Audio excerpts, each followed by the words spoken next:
안녕하세요. 마이다스 에듀 이진우입니다. 반갑습니다. 건설윤리와 청렴의식이라는 강좌로 여러분과 만나게 되었는데요.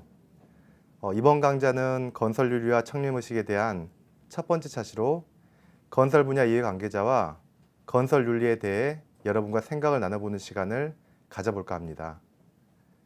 최근 많은 기업들이 이 건설윤리를 점점 중요하게 다루면서 입사 면접이나 자소서 항목에 기술자로서의 윤리, 도덕적인 신념을 질문하는 경우가 많아지는 추세니까 알고 있으면 많은 도움이 되겠죠.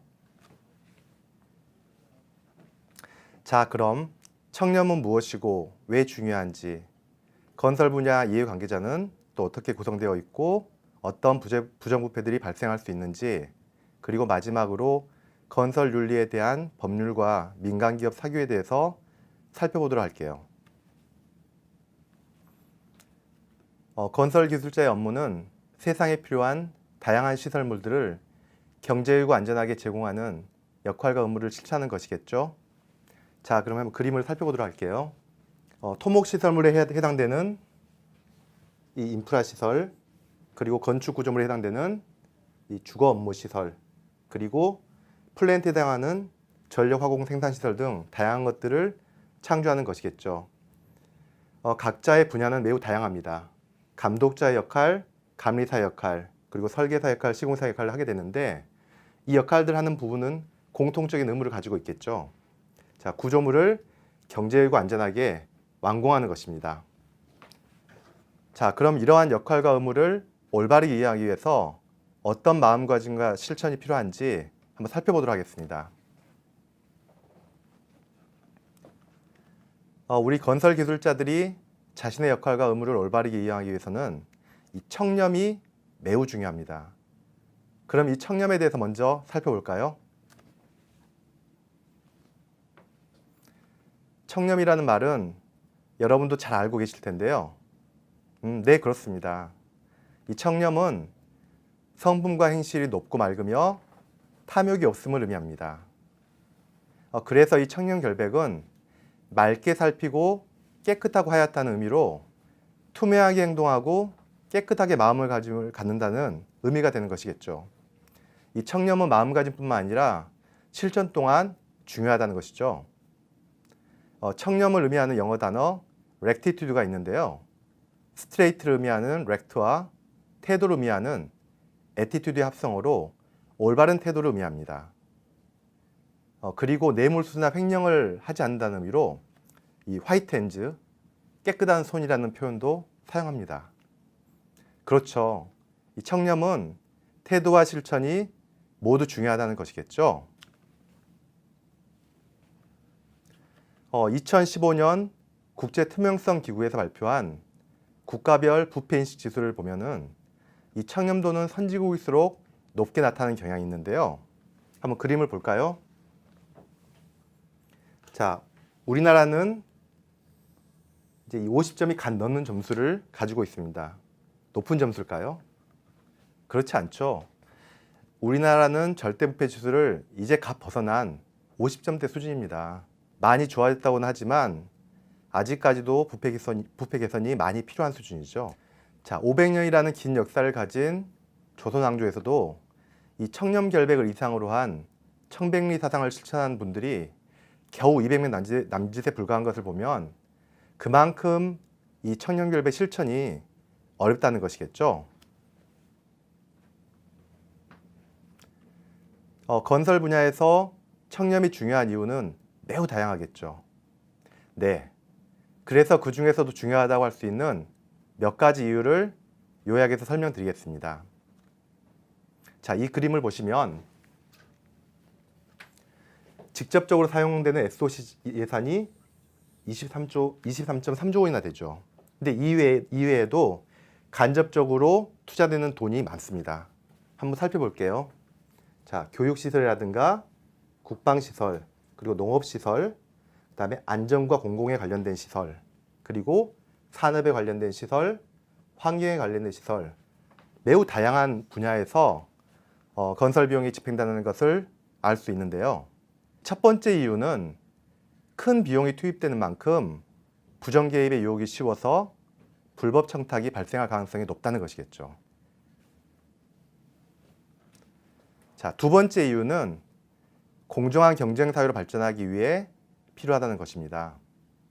이 부정업체가 수주 경쟁에 불법적으로 개입해서 부정부패를 저지를 수 있는 환경이 제공되면 공정한 경제 사회로 발전하는데 절대적인 악영향을 줄 수 있기 때문이겠죠. 세 번째 이유는 국민의 소중한 세금을 올바르게 사용하기 위해서입니다. 이 부정한 방법은 당연히 공사비를 부풀리게 되겠죠. 그렇기 때문에 공사비를 과다하게 책정하게 되고 결과적으로는 국민의 혈세를 낭비하는 악순환으로 이어지기 때문이겠죠. 자, 네 번째 이유는 국민의 안전을 위해서입니다. 이 부정업체는 부정한 예산을 만들기 위해서 어떻게 할까요? 투입되는 공사 물량을 불법적으로 줄이겠죠. 그러면 부실 공사를 유발하게 되고 결국은 국민의 생명과 안전을 위협하게 됩니다. 이런 일들이 발생하면 섬뜩하겠죠. 자, 청렴이 얼마나 중요한지 한번 사례로 설명을 드릴게요. 1995년 6월 발생했던 삼풍백화점 붕괴 사고, 여러분도 잘 알고 계실 텐데요. 500명 넘는 분들이 소중한 생명을 잃고 1000명에 달하는 부상자들이 발생한 대재앙이었죠. 그럼 붕괴 원인이 뭘까요? 불법으로 용도를 변경하고 또 구조 전문가 검토 없이 하중을 더 태우고 층온도 올리고 공사비를 줄이기 위해서 콘크리트와 철근량을 근거 없이 줄이기도 하고요. 또 냉방장치 이동 비용을 아끼려고 안전을 무시하고요. 마지막으로 붕괴 조짐을 알고도 대피시키지 않았죠. 이 부정부패가 만연하고 청렴을 지키지 않아 발생한 대참사였던 것이죠. 이 건설 분야에서 왜 청렴이 중요한지 이제 분명히 이해되시죠. 그럼 이어서 건설 분야에서 이해관계를 바탕으로 발생할 수 있는 문제점들을 살펴보겠습니다. 건설 분야는 돈을 줄 발주자 그리고 돈을 받을 수주자의 구조로 만들어진 수주산업입니다. 여러분도 잘 알고 있는 소위 갑을관계로 형성되어 있는 것이죠. 이 갑의 위치에 있는 국가, 지자체, 이 공기업이 발주자가 되어서 구매, 용역, 공사를 희망하는 회사들이 경쟁 입찰을 하게 되고 적절한 수주자를 선정하게 됩니다. 하지만 이 공사를 수주한 대기업도 또 발주자가 될 수 있는데요. 다른 대기업이나 중소기업이 수주자가 되어서 하도급을 받고 다시 재하도급을 주는 그런 구조를 가질 수 있습니다. 건설 산업은 이렇게 수주자가 다시 발주자가 될 수 있는 복잡한 구조로 형성될 수 있다는 것이죠. 이런 복잡한 구조이기 때문에 어떤 부정 상황들이 발생할 수 있는지 한번 예를 들어 살펴보겠습니다. 야, 내가 갑이니까 너 나한테 잘해야 돼. 그리고 일정을 좀 더 당겨봐. 원래 계획은 없었는데 이 정도는 해줘야 되는 거 아니야? 이렇게 권위의식에 사로잡혀가지고 수주업체를 괴롭히는 경우가 발생할 수 있다는 것이죠. 또 어떤 경우가 있을까요? 제가 돈을 좀 챙겨드릴 테니까 그리고 향후도 제공할 테니까 부정부패 좀 눈 감아주세요.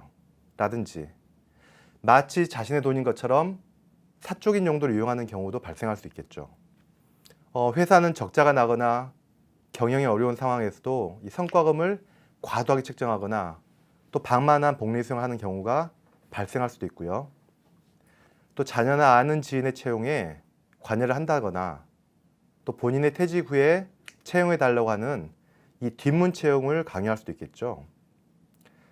최근에는 이런 뒷문 채용이 공공연한 사회 문제가 되면서 엄격히 법적으로 규제하려는 이 긍정적인 변화가 있기도 합니다. 앞서 사례로 말씀드린 이 부정부패 발생을 방지하기 위해서는 이 도덕적인 양심 그리고 법적인 잣대가 필요할 겁니다.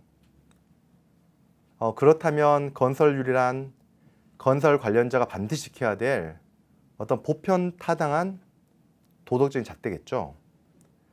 이 잣대를 바탕으로 제정된 법이나 규정은 또 어떤 것들이 있는지 소개해 드릴게요.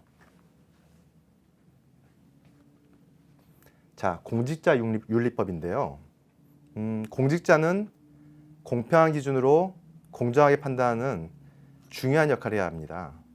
그래서 이 공직자들은 재산을 등록하고 또 등록된 재산을 공개하고 또 재산을 형성하는 과정도 투명하게 공개해야 되는 이 공직자 윤리법이 만들어진 것이죠.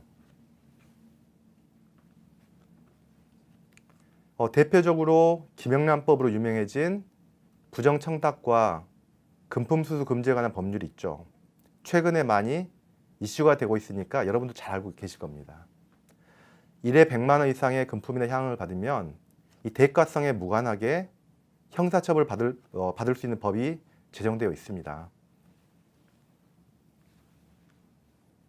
자, 민간 기업도 회사 사규를 통해서 윤리성을 강화하고 있죠. 비윤리적인 행동에 대해서 형사고발도 할 수 있고 또 겸직과 접대 규정도 가지고 있죠. 우리가 생각을 하고 실천해야 될 부분은 이 법적인 잣대가 무서워서가 아니라 스스로 도덕적인 양심을 가지고 실천하는 것이 그 무엇보다도 중요하다고 생각됩니다. 여러분이 나중에 공공기관 건설 감독자가 되었다고 한번 가정해 봅시다. 꼭 되시겠죠? 그때 반드시 가져야 될 마음가짐은 어떤 것들이 있는지 중요하니까 한 문장씩 읽어볼게요. 국가 및 공공시설을 관리한다는 자부심을 고취한다. 그리고 공무원 및 공기업 직원으로서 명예를 소중히 여긴다. 부정부패로 인하여 발생할 수 있는 법적인 책임을 생각한다. 부정부패로 인한 사회적, 도덕적 지탄을 생각한다. 그 후손들에게 물려줄 국가시설의 건설 및 유지관리에 대해서 소중함을 통감한다. 자, 그럼 이번에는 또 민간기업 외주 담당자가 되실 수도 있겠죠. 자, 이럴 때 가져야 될 마음가짐을 한번 살펴보도록 할게요. 자, 협력사를 업무를 도와주는 파트너로 생각한다. 우수 협력사를 발굴하여 회사 이익이 되도록 한다. 건설 분야의 동반 정신을 생각하고 상생 방안을 모색한다. 부정부패로 인하여 발생할 수 있는 법적 책임과 사내 징계를 생각한다. 부정부패로 인한 사회적, 도덕적 지탄을 생각한다. 좀 기억이 되시죠? 네, 중요하니까 한번 음미해 보시기 바랍니다. 네, 여러분 강의 잘 들으셨나요? 이번 차시는 청렴의 의미, 그리고 청렴의 중요한 이유, 그리고 이해관계에 따라 발생할 수 있는 문제점, 그리고 법이나 규정에 대해 살펴봤습니다. 이 건설 분야에서 청렴을 실천하는 것이 왜 어렵고 중요한지 우리 생각해보는 시간이었죠. 자, 다음 차시는 청렴을 위한 제도와 노력인데요. 이 청렴을 실천하기 위한 제도와 이를 위해 어떤 노력들을 하고 있는지 살펴보는 시간을 갖겠습니다. 그럼 다음 시간에 뵙겠습니다. 감사합니다.